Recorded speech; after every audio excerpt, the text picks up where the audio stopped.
I'm Bill Ritchie. I've been known to pastor here as well. I want to teach you something. You know, we're talking about the songs of summer, right? Right? Okay, let's learn a song together. You up for that? Okay, we're going to learn it in Hebrew. Is that okay with you? In fact, you might even, if you feel like it, you can get up with us. Go ahead, let's get those words up on the screen. Ine matov umanaim shevetehim gam yachad. Ine matov umanaim shevetehim gam yachad.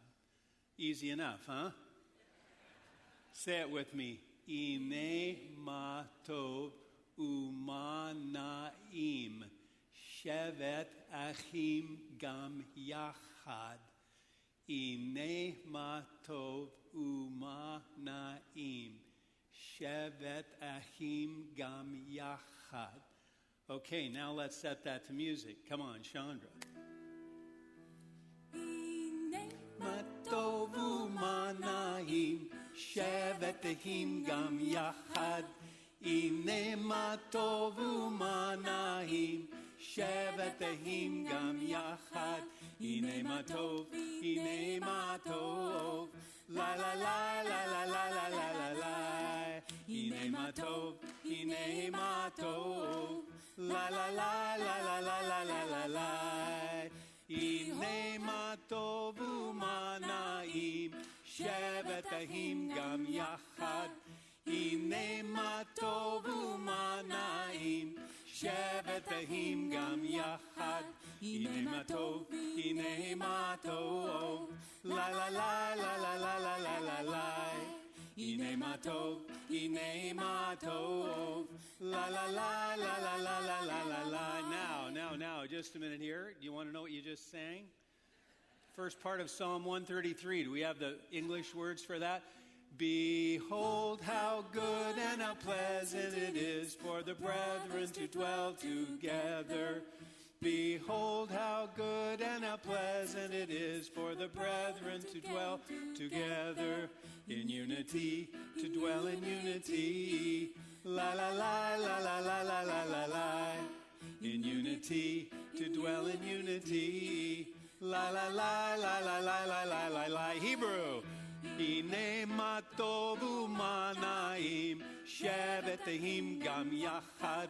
Ine matov umanaim shevetehim gam yachad. Ine matov, la la la la la la la la la la. Ine matov, la la la la la la la la la la. Give yourselves a hand here. La la. You didn't know you were going to come to church and learn a Hebrew song, did you?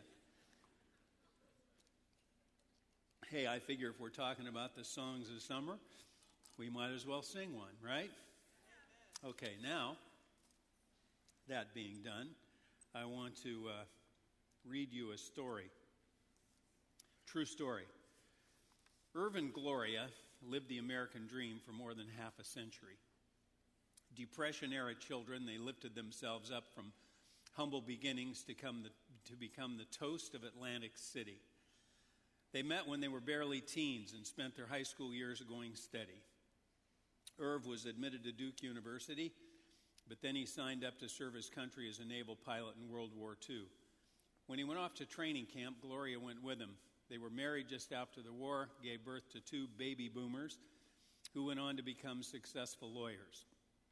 Irv built the house he and Gloria lived in with his own two hands.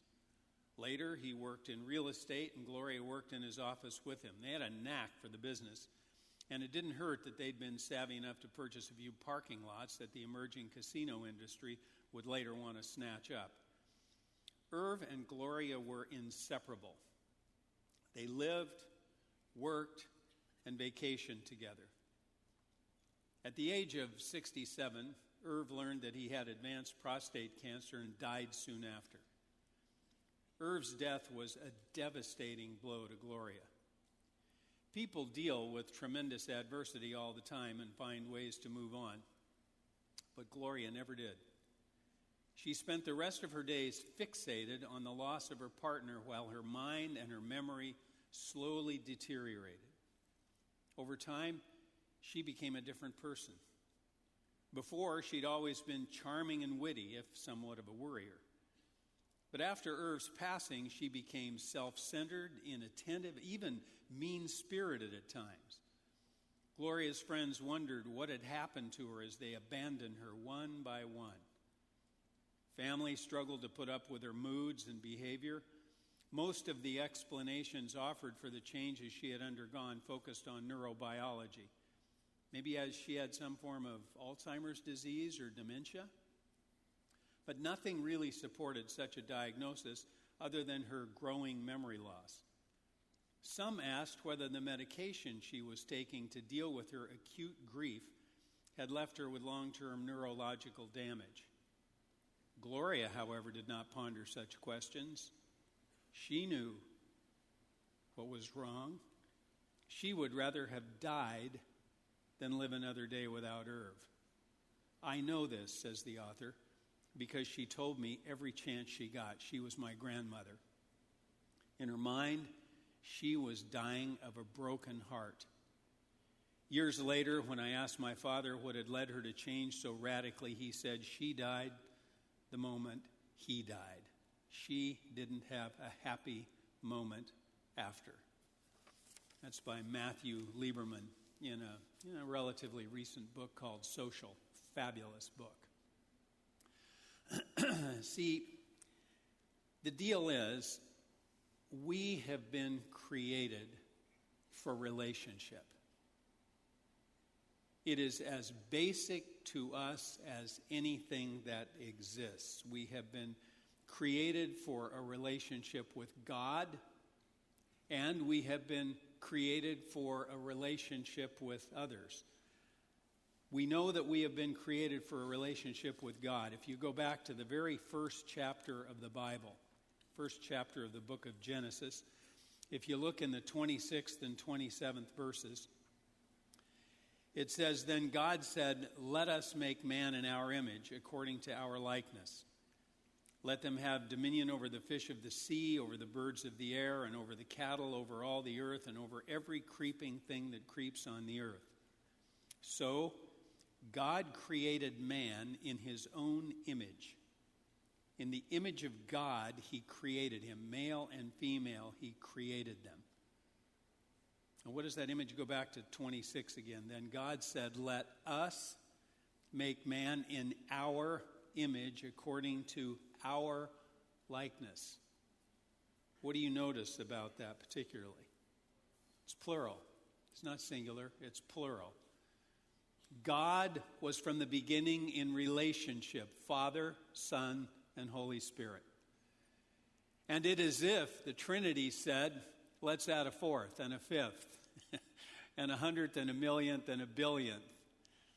Let's bring others into relationship." So that relationship was built into the cake from the very beginning, as man and woman have been created in the imago Dei, in the image of God. We have been created for a relationship with God. That would be a vertical relationship. At the same time, we have been created for a relationship with others. If you go to the very next chapter of the book of Genesis, in the second chapter of Genesis, in the 18th verse, it says, "And the Lord God said, 'It is not good that man should be alone. I will make him a helper comparable to him.'" It wasn't good that man would be alone. He had a vertical relationship, to be sure, with God. But God knew that he also needed a horizontal relationship with others like him. That word, helper, the old King James, it was translated helpmeet. It's really a companion. It's another. And so I will create for him a companion. We need others. And so what you need to understand is that we are inescapably, unavoidably drawn to relate. because we have been created for relationship. We are drawn to relate with God. What is it? One of the most famous quotes of Augustine that you will hear, saying about his own life to God, "My heart is restless until it finds its rest in thee." Augustine had a pretty rugged life as a young man. Debauchery was pretty basic for him. And if you read his history at all, his story was really something. And yet he knew that there was something tremendous, something very significant missing. And what he ultimately came to realize, it was that connection with God, that relationship with God. That's why he said, "My heart is restless until it finds its rest in thee." And once he came into that connection with God by putting his faith in Jesus Christ, he found the rest and the peace that he had been seeking all along. We're built for a relationship with God. Personally, I find it more than curious that atheists are so hung up on God. Do you not find that strange? I mean, they talk about God all the time.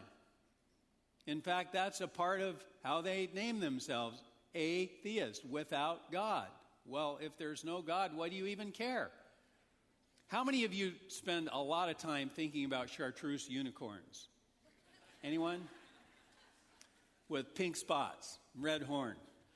I mean, does this ever really cross your mind and you just fixate on it and talk about it and focus on it? Or Sasquatch, Yetis, anybody really super big into Yetis? You know, and there are people who are. Apparently they spend lots of time and money and video footage and all the rest on these alleged creatures. I myself never think about them. And I certainly don't spend time talking about them. So why is it that atheists spend so blasted much time talking about, suing over, and all the rest God? Because they're drawn to relate to him. We all are. It's the basis of humanity. God built us to have a relationship with him, a vertical relationship with him first and foremost. It's why we get so distraught when we sin. Now, I didn't know anything really much about the word sin when I came into a relationship with Jesus myself. I just knew that something was radically wrong inside my life, and I couldn't fix it.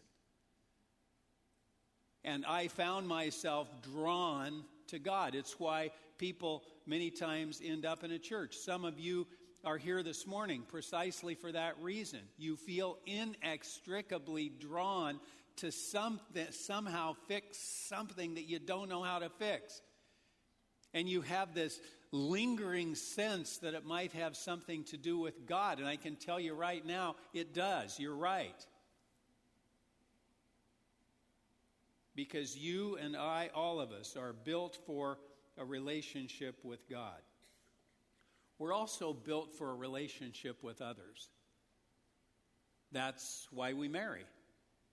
That's why what happened to Gloria and Irv happened.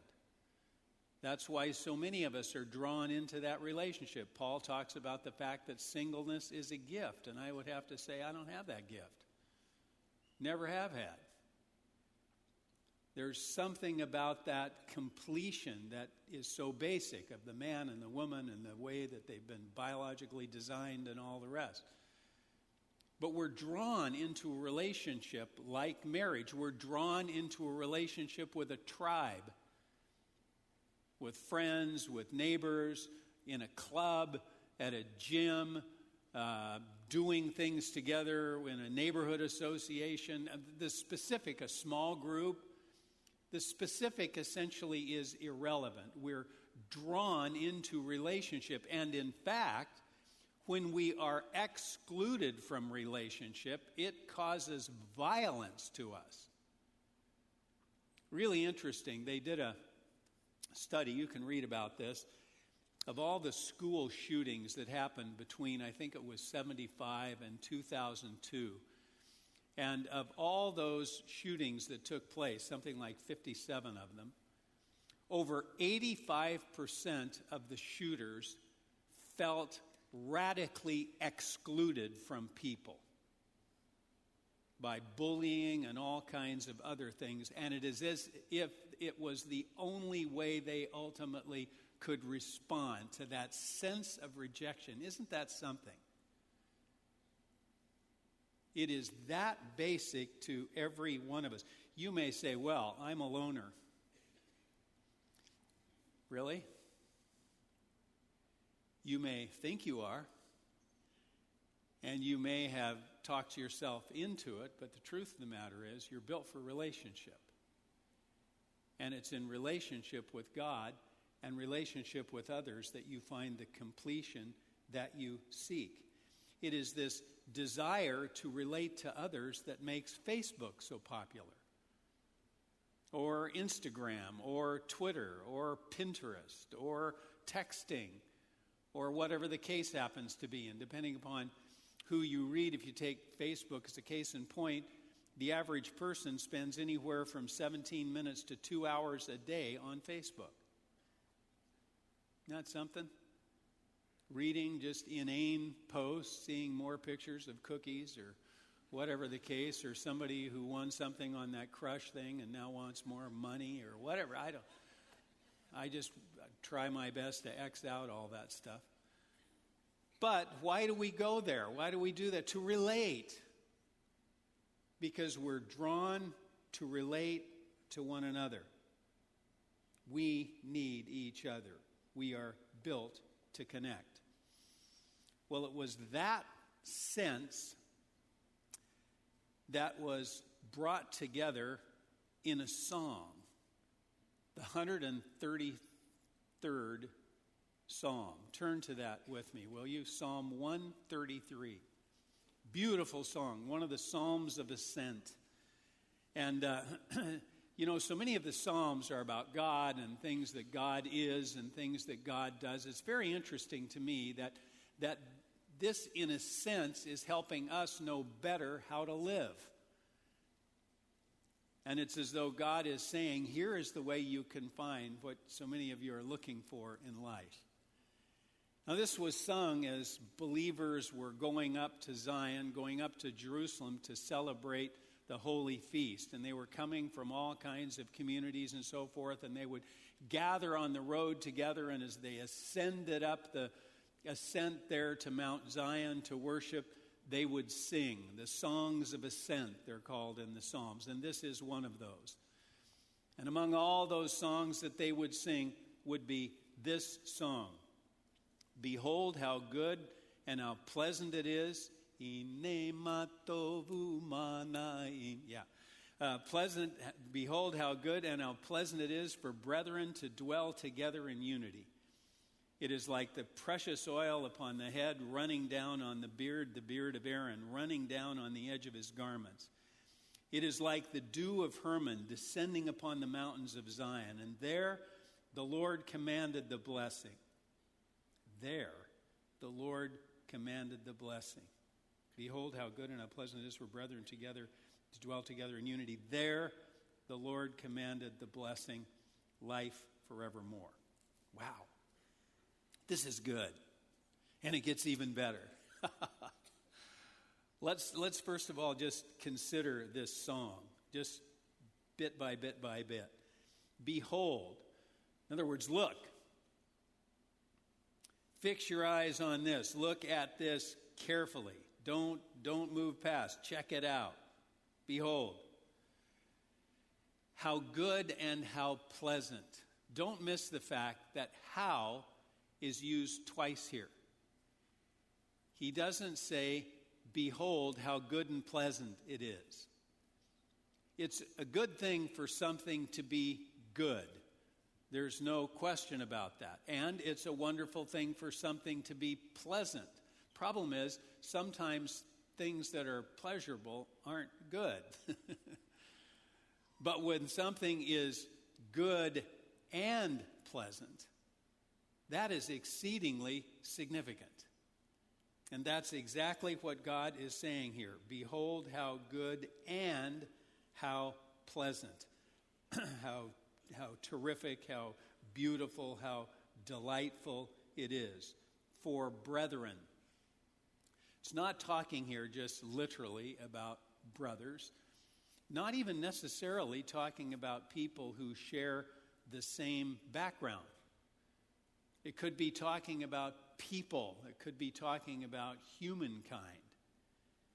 Behold how good and how pleasant it is for companions, friends, people to dwell together in unity, to abide, to tarry, to live, to be joined together as one. You think to yourself, what happens when people go to a Blazer game or go to a Timbers game, besides the fact they get really nutty? But they're coming from all kinds of backgrounds, right? They're coming from all kinds of political persuasions, all kinds of theological differences, all kinds of economic differences. Probably couldn't be more varied. And yet as they move into those stands, they are one, right? They are absolutely one. They are there for one thing, and they are united together somehow, and all of those differences just go away because there's something bigger than those differences. And that's what he's talking about here. Behold how good and how pleasant it is for brethren to dwell together in unity. Now, when he talks about unity, he's not talking about uniformity. He's not talking about everyone being in agreement on everything. When those people from those various villages came together on the ascent to Jerusalem, there was no possible way that they agreed on everything. As a matter of fact, they had huge differences among some of those villages, and of the people certainly in them. And yet, as they moved together toward Mount Zion, they were somehow coming together in something that was bigger than they were. Years ago, when I was working on my doctorate and we were living in Europe, we were in a German language school during the summer. And we were living in Bavaria and the outside of Nuremberg. And in Rothenburg ob der Taube. And it's an old walled city. At any rate, as we were there, we were at a German language school. Betty was a German teacher, actually, and since her master's stuff was in linguistics, and I only had a few years of college German, she was on a completely different Stufe als ich. We were in different levels of the thing, but still, we were with people from 19 different countries, and the only thing we had in common was the German language. And so it's the only way we could communicate with each other. So you better get with the program, right? So oftentimes after class or in the evening, we would gather together in one of the Weinstubes there in town, and we'd talk and find out about their background and our background. One thing, they'd have big bowls of boiled eggs on the table, and you just tell them on the way out how many you had and pay for them and this kind of thing. But I found it so fascinating that there would be people there, young Germans, who were intense in debate with each other over political things or philosophical things. I mean, really heavy-duty debate. And yet by the time they left, they'd have their arms around each other, laughing and singing or whatever the case happened to be. They could disagree without having to be disagreeable. Is this making sense? So there could be a unity even though they had disagreement. And in a sense, that's what he's talking about here. Behold how good and how pleasant it is for brethren to dwell together in unity. It is a good thing. Now, what is that like? It is so good, he said, is like the oil that anoints the priest. When they anointed Aaron, they poured oil over his head. And that oil, there was so much of it, it came down onto his beard, onto his garment, so that it was as if it anointed his entire being. Likewise, the dew on Mount Hermon. What are you talking about there? Mount Hermon is the tallest mountain in Israel. It's kind of weird. I remember the first time that I saw somebody wearing a Ski Mount Hermon t-shirt. I thought, what? Here you're thinking about things like the Ascension or whatever, and Ski Mount Hermon, seriously? But yeah, seriously, snow up there and so forth. And the snow melt, which is the dew that comes down, the snow melt then is what causes the tributaries, the three tributaries, to come off Mount Hermon and join together to create the Sea of Galilee, which has flowing out of it the Jordan River, so that it's the Jordan. It comes down from the tribe of Dan, which is where Mount Hermon is. Well, because of the snowpack and all the rest on Mount Hermon, all of Israel, including Jerusalem, Mount Zion, which is in the center part of Israel, all of it is refreshed because of that. Isn't that something? That what happens here refreshes everything. Behold how good and how pleasant it is for brethren to dwell together in unity. It is like the oil that drenches the priest. It's like the dew that refreshes the entire nation. For there, what does he say? How does he end this? For there the Lord commanded blessing, life forevermore. Because of dwelling together in unity, that's when people find life that is rich and full and free. And it's all the result of positive relationship. We have been built to relate, but to relate positively. And as we do, we find what all of us seek in life. I have been thinking a lot about this. In fact, I chose to teach on this psalm because I've been almost obsessed with the whole concept of relationship and connection. Because as I see our nation, as I see our world just flying apart at the seams, at the same time, in some ways, our connections are less than they ever were in terms of closeness with one another. What is the deal with that? And why are we allowing that to happen? Behold how good and how pleasant it is for brethren to dwell together in unity. That's where the Lord commands the blessing, life forevermore. Now I want you to contemplate with me why relationships are so critical. Relationship is a tool to build. Now, it can also be a tool to destroy. But I want to look at the positive side of this. The negative will be very clear, and we'll touch on that along the way. But relationship is a tool to build the brain.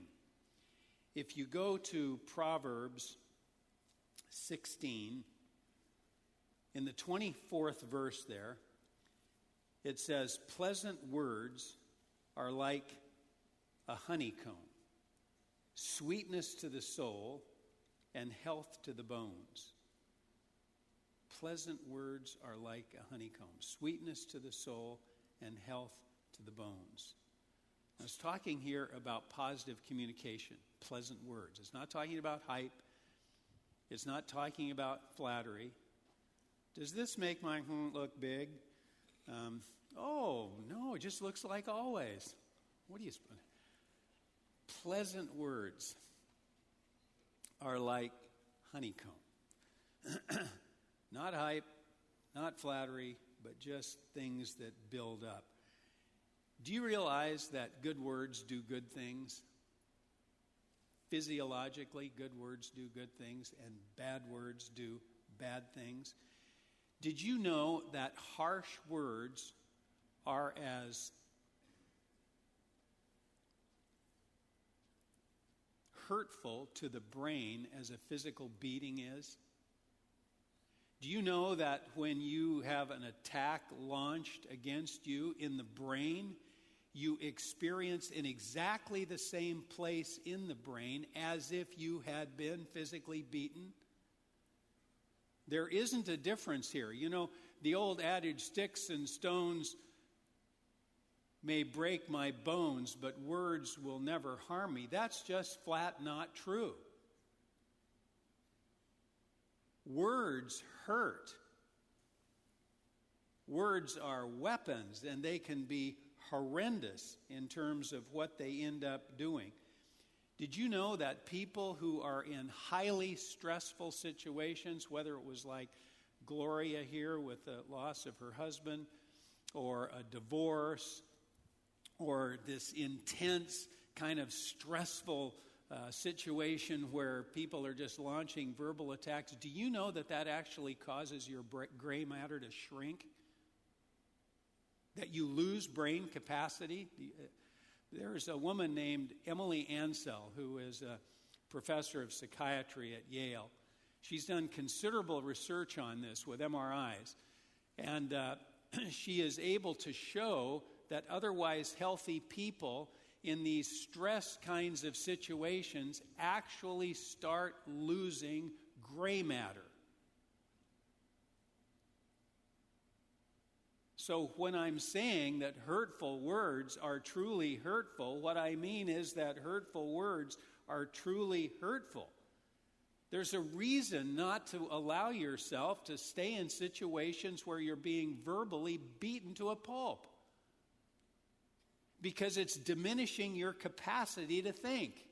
It is diminishing your capacity to reason. It is diminishing your capacity to function as you normally would. Now, that can be changed by marinating in positive things. Some call it positive contradiction, where you'll be intentionally in a situation where others will just bang, hit you with such positive things about you and about your life and the things that you have going for you and you'll be able to do in life and all the rest, that you can sort of turn some of these things around.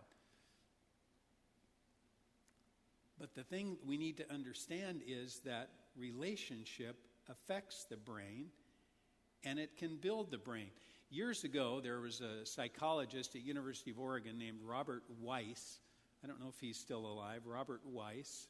Another one in University of Washington, John Gottman, did the same sort of things. They did a thing called love labs. When Weiss did his at the University of Oregon, I've got a friend who actually did some of those with him, and they would take couples that were in counseling, and they had, let's say they had some conflicts over particular issues. They'd put them in a room for 10 minutes, and they'd have them work on one of the things that they were conflicted about, okay? And they would videotape that. When the 10 minutes was over, one of the psychologists would then take the videotape and very carefully simply somehow evaluate or note what the nature of each sentence, every bit of communication that took place. Was it positive? Was it negative? What was it? From her, from him, how'd this go? What they found was that the marriages that were stable and would go on to thrive and all the rest had 5 to 1 positive things to say to 1 negative thing to say. Whereas those that didn't make it were 1 to 1. And they could just about count on more than 94% would not make it. Amazing, huh? And you realize, wow, there really is something in that building people up. We just have no idea how fragile our brains are. We just don't get that. When you're in good relationships with God and others, it makes your brain healthy. You think better. You approach life more expansively. It is a wonderful thing. It builds your brain. It builds your heart. Look what God says in the 17th chapter of Proverbs. In the 22nd verse, it says, "A merry heart does good like a medicine, but a broken spirit dries the bones." Or as some have translated that, passion makes the bones rot. If you want to build the heart, you build the person. That's at the heart of blessing.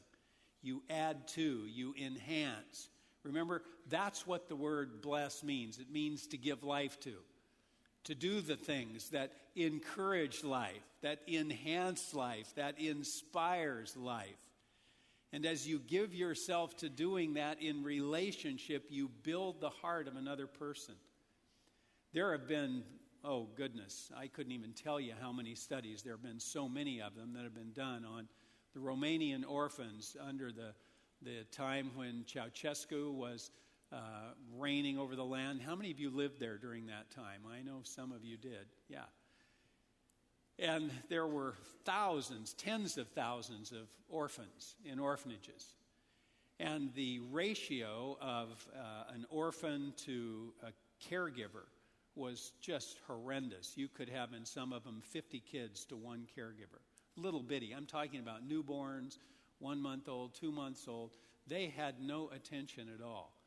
And that's where they really found that whole business of the failure to thrive syndrome, attachment disorder, because they did not experience attachment, relationship, connection with a human being so terribly important. Many of them died when they were very, very, very, very young, because relationship is so very critical. If they couldn't get them into a foster home by the time they were 2, already their IQ was way below what it would have been otherwise. And the ultimate effect of that, even on the nation, was horrendous. Because our hearts are built up by means of relationship. Our hearts and our heads. Our hearts are built up through them. You don't have to be in an official small group, and those are fine, great. But, so that we are going to get together and we're going to study the book of Galatians, and it's going to take us X amount of weeks. But that's not the point. You just got to be in a tribe. You're in a tribe, right? You are. I mean, I know you were in a tribe. I know your tribe. Hang with that tribe. It's a great tribe. But you're in a tribe, and that tribe is critical. It's critical for your life. You share life together. That's what we're talking about here. It doesn't have to be formal. In fact, normally it will be informal. But we need a tribe, a group, people with whom we relate. As I have studied over the last years now, the whole process of aging, relating to others, significant groups of others to encourage us, is one of the most important things that you can find for your life to stay healthy. As a matter of fact, I just did a survey for a physical I have coming up, an annual physical, and this one happens to be with Medicare. And one of the things that it asks you is about relationships. Do you have positive relationships? Could you call somebody in the middle of the night and they would come over? And wow, relationships build our hearts, really, really significant, and they build our vision. Relationship is the gateway to sustainable change. I was going to tell you, it is that critical. Alan Deutschman has written a fabulous book. If you haven't read it, grab it. It's called Change or Die. Wonderful, wonderful book. And in that book, he shows that you cannot create sustainable change by fact, fear, or force. None of those work. And yet, that's how most of us operate most of the time. I mean, we think that if we just, for instance, we're going to change them by facts. I spent my whole career doing that. I'm just going to tell you the facts and you're going to run out and change. Not. It doesn't work like that. And people say, well, but wait a minute now. Remember what the word says, you shall know the truth and the truth shall set you free. Ah, not so fast, punky.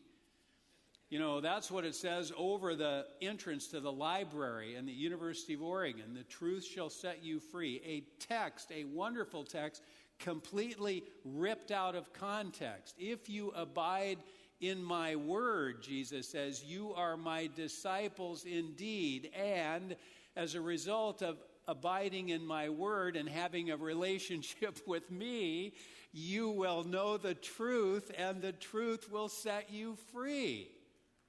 Isn't that something? It's all about relationship. And that it's not just knowing facts. It's relationship. Fear doesn't work. You can't scare the whatever out of somebody and assume that it's going to work. Do you know, this statistic has been true for decades. It's probably always been true.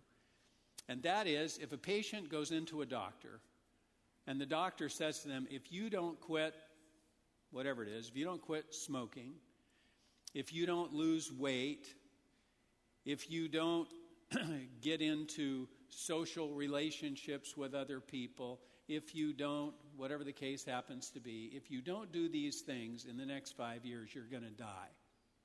Literally, you're going to die. Change or die. Do you know what the chances are of that person changing?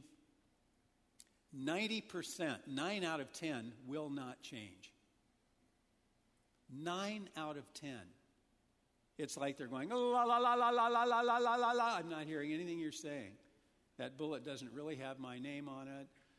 Type 2 diabetes isn't really going to do anything to me. Oh, yeah, really? Fear, it just doesn't work. Force doesn't work. You know, how many times do you read about somebody who's gotten a second or a third Dewey, right? Driving while intoxicated. And they've been told, you do this again, we're going to yank your license. You do this again, we're going to put you in a slammer. You do this again, da-da-da-da-da. Do they ever do it again? Probably. Fact, fear, force. None of them work to create sustainable change. And if that's the approach you're taking with your kids, I just want to give you a news flash. It's not going to work. What does work? Relationship, repetition, and reframing. It all begins with relationship. Why? Because relationship opens the door of hope that I actually can change. Alcoholics Anonymous essentially is built on that, on relationship. Relationships are absolutely critical. What does Jesus say?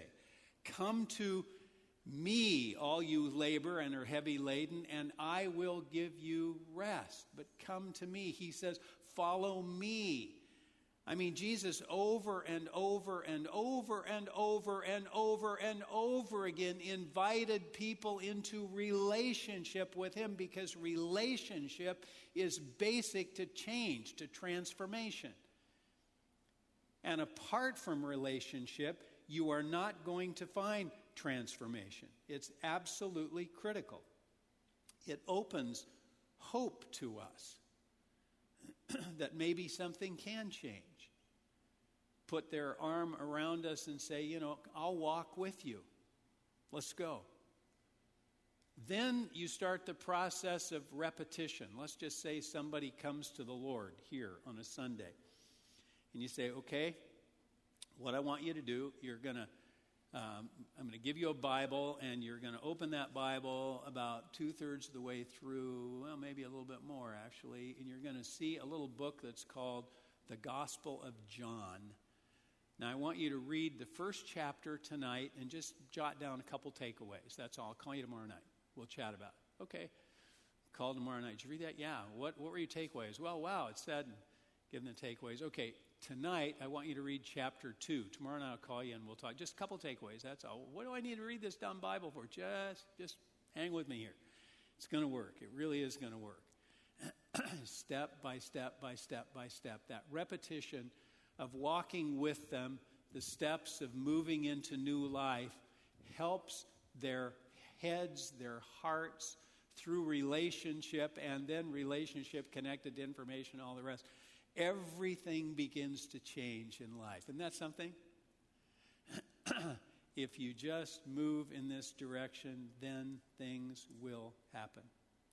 And so we have relationship, which is followed by repetition, and then that enables a sort of a new understanding to take place. You can reframe how you see yourself and how you see life. If anyone is in Christ, he is a new creation. Old things have passed away. All things have become brand new. Wow, I really don't have to drink to enjoy the day. Wow, I really can be 50 pounds less and actually tie my shoes. Wow, I really can. I mean, whatever the specific happens to be. I can be loved. There is somebody, in spite of where I've been, what I've done, who cares about me. Are you serious? I honestly can have a new life, be a new person. Yeah, you really can. Been there, been right where you are. Let's walk into this together. It's so exciting. You see, relationship enables us to have an entirely new vision. How many of you have ever watched that show, Extreme Weight Loss? It is really a very amazing show. I've only seen 2 or 3 episodes of it, but wow. I mean, they rocked me back. I was just blown away because they're pretty much, at least the ones I've seen, it's the same thing. There's a morbidly obese person, and generally they have had some deep hurts at one point or another in their lives. Things have happened. And they just have an awful, their health is in not great shape. I saw a young man who was in his late 20s, huge individual. And his dad had molested him when he was a little kid, and his dad was in the penitentiary, and he'd never really dealt with that, and just awful stuff. Well, what happens? That young man or that woman enters into a relationship with the hosts. And what are their names? Chris and Holly or Heidi or some H word. And Chris and his wife, and I mean Chris and his wife, they are all in. They are all in this relationship. And what you do over the course of the year, you see what happens in that person, Just lift these weights. Oh, but I can't lift it. Yeah, you can. Come on. We can do this. Just one more, and just run this. Go up these steps. But why do I have to just do it? Just do it. What you've got is relationship and repetition. And suddenly it's like, bam! I can be a different person. I don't have to stay in that past anymore. Wow! And you see this unbelievable transformation take place before your very eyes. And the key to it all is relationship. It's all about relationship. Why? Because we have been created to relate to God and to one another. Behold how good and how pleasant it is for brethren to dwell together in unity. For there the Lord commands the blessing. It is in relationship with God and with others that you are going to find life as it's meant to be lived. Isn't that incredible? Ine matovu manahim shevetahim gam yachad. Come on. Ine matovu manahim shevetahim gam yachad. Ine matov, la la la la la la la la la la. Ine matov, la la la la la la la la la la. Lord, thank you. Thank you, thank you, thank you. Thank you for the fact that you built us for relationship with you and with one another. Lord, we just have to confess we've done a lousy job on both counts, relating to you and relating to each other. We see our world just coming apart. Relationships are horrible. We're bludgeoning one another with our words and our actions. It's awful. There is no blessing there, Lord. There's only a curse there. because we know that the blessing is to be found as we come together and worship you and love on one another. Lord, that's where we want to be, and that's what we want to do. We know that it all begins with a relationship with Jesus Christ. It all comes down to that. He is the one and the only one through whom we can enter into the reality of life. I am the way and the truth and the life, Jesus said. No one comes to the Father but by means of me. And so we realize, Lord, that as we put our faith in Jesus, that we start that process of life and all of the building that takes place. I know there are some who are here today, Lord, who don't have a relationship with you. They've never put their faith in Jesus Christ.